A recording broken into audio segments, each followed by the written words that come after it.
Buenos días, profesor Segovia. Vamos a presentar nuestro proyecto final que se titula Construcción y análisis acústico de un rondador de tubos de PVC. Mis temas es la historia de la acústica. La acústica musical estudia cómo se produce, transmite y percibe el sonido, siendo clave en la evolución de la música.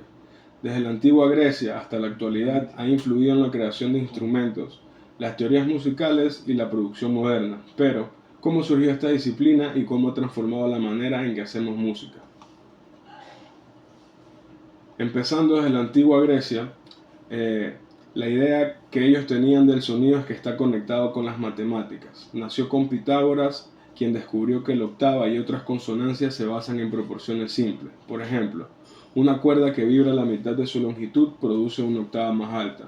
Luego, Aristoceno de Tarento revolucionó este enfoque al señalar que la percepción auditiva, no solo las matemáticas, debía guiar el estudio de la música. En la Edad Media, la música era vista como expresión divina y en esta época estaba ligada a la religión. San Agustín afirmaba que reflejaba la armonía del cosmos, mientras que Boecio clasificó la música en tres tipos: música mundana, del orden universal; música humana, la armonía del alma; y música instrumental, el sonido audible. En el Renacimiento y el Barroco, el arte se une y Zarlino estudió la consonancia usando matemáticas, sentando bases para la armonía moderna. Más tarde, en el Barroco, Rameau conectó la acústica con la naturaleza, explicando cómo los sonidos y las leyes físicas están vinculados, lo que ayudó a mejorar afinaciones y el diseño de instrumentos. La acústica descompone el sonido en conceptos clave como frecuencia, amplitud y timbre. Por ejemplo, si escuchamos un violín y una voz humana en una canción, es el análisis de los armónicos los que nos permite diferenciarlos. Estas abstracciones es esencial en la producción musical actual. La aplicación en instrumentos y producción musical en la acústica musical ha permitido optimizar instrumentos, como por ejemplo las cajas de resonancia que amplifican sonidos en guitarras. Los materiales afectan cómo vibra un violín, mejorando su calidad sonora, y también se clasifican según cómo generan el sonido: cuerdas, vientos y percusión. En la producción musical, hoy, la acústica es la clave en los estudios. La reverberación crea la sensación de espacio, como si estuviéramos en un teatro. Una ecualización ajusta frecuencias para lograr claridad, y una compresión controla volúmenes para evitar distorsiones. Un ejemplo: en los estudios de grabación, aplicar principios acústicos evita reflejos no deseados y mejora la calidad final de las mezclas. Desde Pitágoras hasta la producción digital moderna, la acústica musical ha sido el puente entre las ciencias y el arte, permitiéndonos comprender, disfrutar e innovar el mundo sonoro. Sin ella, la música que conocemos hoy no existiría. Buenas tardes, profesor Segovia. A continuación explicaré sobre el marco teórico, capítulo que hemos denominado Resonancia y función acústica de los aerófonos en tubo cerrado. Los instrumentos de tubo cerrado, como el clarinete o en este caso de estudio el rondador de PVC, funcionan mediante la vibración de una columna de aire que genera sonido. En este capítulo exploraremos cómo funciona la resonancia, cómo influye en la afinación y el timbre y cómo se aplica a la construcción de instrumentos. Pero, ¿qué es la resonancia en los tubos cerrados? La resonancia es un fenómeno físico donde las vibraciones se amplifican al coincidir con la frecuencia natural de un sistema. En los tubos cerrados, esto ocurre porque el aire vibra formando un nodo en el extremo cerrado y un antonodo en el extremo abierto. Este patrón de ondas estacionarias amplifica el sonido, generando frecuencias específicas. Sin resonancia, el sonido sería débil y sin carácter. En los tubos cerrados, como los de clarinete o el rondador, solo resuenan las frecuencias impares. Esto significa que la frecuencia fundamental es más dominante, dando un tono más cálido y grave. Por ejemplo, la frecuencia fundamental o primer modo se calcula con la fórmula que vemos en la diapositiva, donde la frecuencia es igual a la velocidad sobre 4L, donde V es la velocidad del sonido, que en este caso es 343 metros sobre segundos, y L es la longitud del tubo, generando una relación en la que, si alargamos el tubo, el sonido se vuelve más grave porque disminuye la frecuencia. Ahora, al hablar de los modos de vibración y los armónicos, los tubos cerrados presentan patrones de vibración específicos. El primer modo ocurre cuando la longitud del tubo es a un cuarto de la longitud de onda. El tercer modo corresponde a 3/4 de la longitud de onda y el quinto modo a 5/4, como vemos en la diapositiva, y así vamos a seguir sucesivamente. Esto afecta directamente al timbre del instrumento. En instrumentos de tubo cerrado, los armónicos impares dominan, creando un sonido característico más cálido y oscuro, como el del clarinete. En comparación, los tubos abiertos generan una serie más completa de armónicos, produciendo un sonido más brillante. Este comportamiento único de los tubos cerrados es lo que define su timbre distintivo y los hace adecuados para ciertos géneros musicales. La afinación que hemos decidido utilizar para este instrumento es la escala temperada y hemos usado también el coeficiente de semitono. La escala temperada es clave para la música occidental. Divide a la octava en 12 semitonos iguales, lo que permite tocar en cualquier tonalidad sin necesidad de reafinar el instrumento. Por su parte, el coeficiente de semitono aproximadamente es de 1,059. Este asegura que cada semitono tenga una relación de frecuencia constante con la nota anterior. En la construcción del rondador, por ejemplo, usamos esta relación para calcular las longitudes de los tubos, como ya se explicará en el siguiente capítulo. En este método asegura que las notas estén afinadas de acuerdo con la escala temperada. Y ahora hablaremos también un poco de los factores externos que pueden alterar esta afinación, como son la temperatura y la humedad.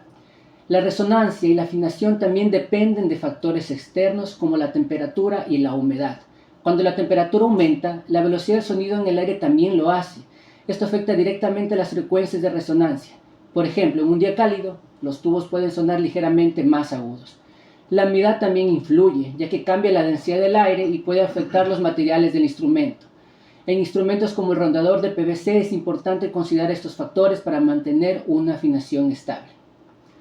Ahora hablemos un poco de las aplicaciones en la construcción de instrumentos. Los principios de resonancia son esenciales en el diseño de instrumentos musicales. Los fabricantes estudian cómo optimizar la resonancia para obtener un sonido claro y equilibrado. Por ejemplo, en el rondador de PVC se calcula cuidadosamente la longitud de cada tubo para garantizar que las frecuencias coincidan con la escala temperada. Además, el uso de materiales como el PVC permite controlar mejor la resonancia y la durabilidad del instrumento. Otros instrumentos como el clarinete también aprovechan estos principios. La forma cónica de algunos tubos y las boquillas están diseñadas para resaltar ciertos armónicos y mejorar el timbre. Entonces, a partir de este capítulo, lo que podríamos concluir es que la resonancia es el alma de los instrumentos de viento de tubo cerrado. Desde los patrones de ondas estacionarias hasta la escala temperada, cada detalle está diseñado para producir un sonido único y armonioso. Muchas gracias. Buenos días, profesor Segovia. A continuación voy a seguir con el último capítulo, que sería la explicación del desarrollo del rondador de PVC. Entonces, el propósito de este capítulo es diseñar y construir un rondador utilizando tubos de PVC, basándonos en los principios físicos de las escalas musicales y las columnas de aires vibrantes. La correcta construcción y afinación de las zampoñas permitirá obtener las notas correspondientes a una escala mayor temperada, de acuerdo con los cálculos acústicos realizados. Los materiales para esto, para la creación de este conjunto de zampoñas, son un tubo de PVC de 3.5 metros de largo y 0,5 de diámetro, una sierra pequeña, lija fina, 13 tapones de caucho, goma o cintas para pegar los tubos y cinta métrica para hacer las mediciones. El procedimiento: empezamos con la selección de notas. El primer paso es definir las notas que tendrá el rondador. En este caso se utilizará la escala mayor de Do en la cuarta octava y en la quinta octava, con las notas siguientes: Do, Do sostenido, Re, Re sostenido, Mi, Fa, Fa sostenido, Sol, Sol sostenido, La sostenido, Si y Do. Para la elección de escalas y el cálculo de las frecuencias, para la construcción de la zampoña, utilizaremos la escala mayor temperada y calcularemos las frecuencias de cada una de las notas que integran la escala seleccionada. Sabemos que la frecuencia de una nota está relacionada con la longitud de la columna de aire vibrante, en este caso sería el tubo de PVC, y que las notas se afinan en base a la fórmula de la resonancia. L es la longitud del tubo, B es la velocidad del sonido en el aire y F es la frecuencia de la nota que queremos obtener. A continuación se presentan los cálculos de las longitudes de los tubos para cada una de las notas de las zampoñas, utilizando la fórmula de resonancia. Empezaremos con el cálculo de la longitud del tubo para la primera nota, que sería en este caso Do, y luego ajustaremos las longitudes de los tubos de acuerdo con la frecuencia de cada semitono en la escala temperada. Cálculo de las longitudes de los tubos. Utilizando las fórmulas de resonancia, calculamos las longitudes de los tubos para cada nota en la escala. A continuación mostramos los cálculos detallados para la primera nota, sería Do, y cómo se calculan longitudes sucesivas utilizando el coeficiente del semitono. A continuación se muestra una tabla de las longitudes de tubo, en donde las frecuencias correspondientes a cada nota y las longitudes calculadas para los tubos. Para la parte de la construcción de tubos primero tenemos que cortar los tubos. Una vez calculadas las longitudes, se procede a cortar los tubos de PVC con la sierra pequeña, siguiendo las longitudes determinadas en el cuadro anterior. Lijar los bordes. Después de cortar los tubos, se deben lijar los bordes para eliminar cualquier aspereza y asegurar que el sonido producido sea limpio. Ajustar los tapones. Los tapones de caucho deben insertarse firmemente en el extremo de cada tubo. Al insertar los tapones se recomienda soplar suavemente sobre el extremo del tubo para comprobar que cada nota está afinada correctamente. Si alguna nota está desafinada, se ajusta ligeramente el tapón hacia adentro o hacia afuera hasta lograr la afinación correcta. Finalmente, organizar y unir los tubos. Colocar los tubos en fila con sus extremos superiores alineados, usando la goma y las cintas, asegurando que se mantengan en posición. Pegamos un tubo junto a otro en su secuencia cromática. Y finalmente la experimentación del instrumento. Una vez ensamblado el rondador, se puede experimentar tocando melodías y ajustando las notas según sea necesario. Los intervalos entre las notas, como las octavas, quintas y cuartas, pueden ser escuchados claramente, lo que permite afinar la instrumentación y garantizar que todas las notas estén perfectamente alineadas. Para esto creamos un beat de 1 minuto de duración. En el video de la exposición vamos a mostrar cómo es el resultado y cómo suena este instrumento que hemos creado. Muchas gracias.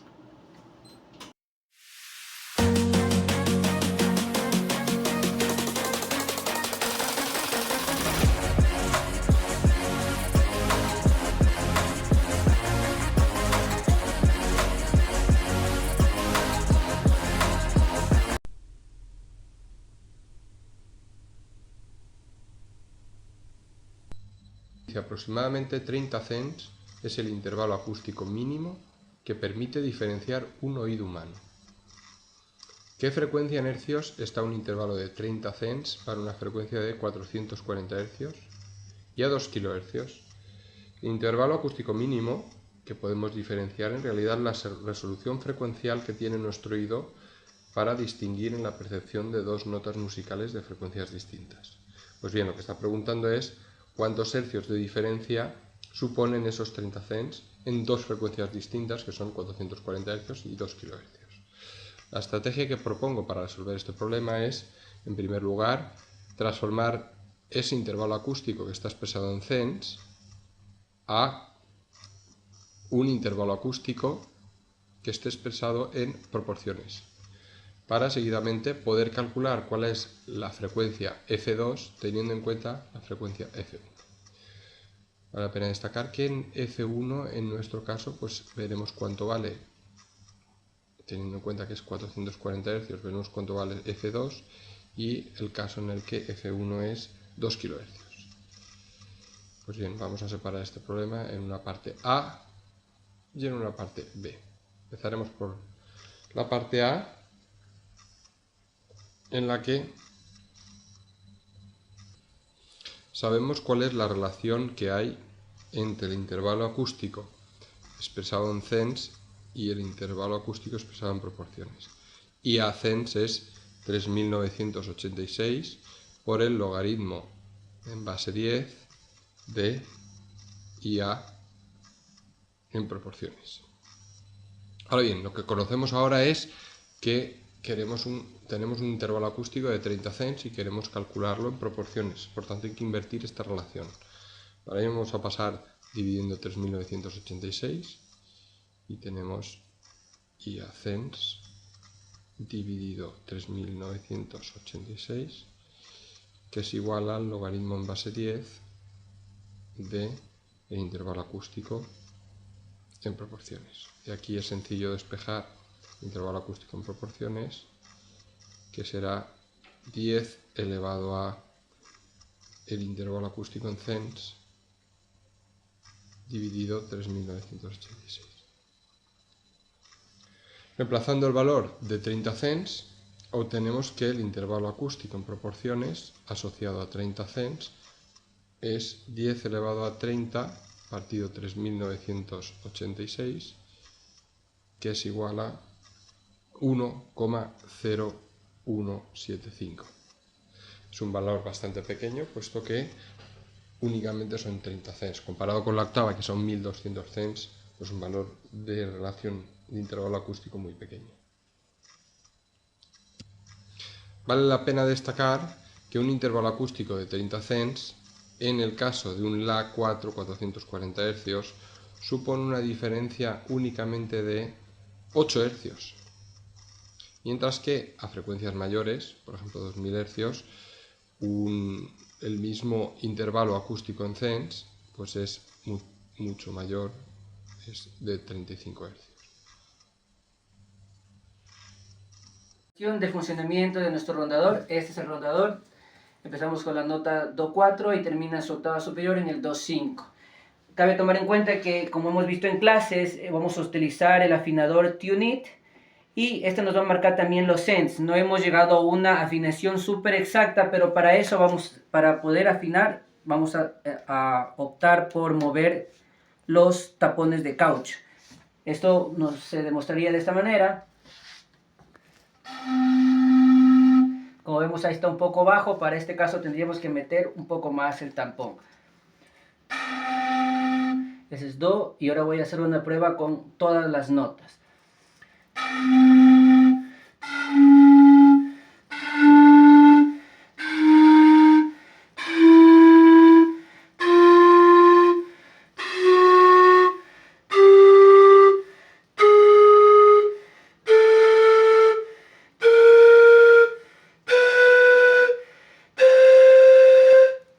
Como pudimos observar en el afinador, la mayoría de notas están casi perfectamente afinadas, solamente es cuestión de manipular los tapones de corcho.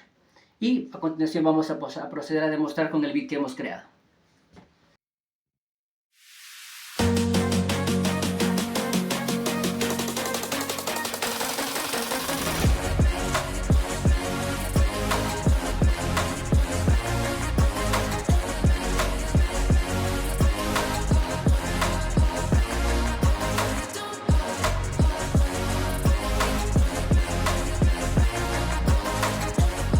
Bueno, a continuación voy a crear el beat que vamos a utilizar para probar el instrumento.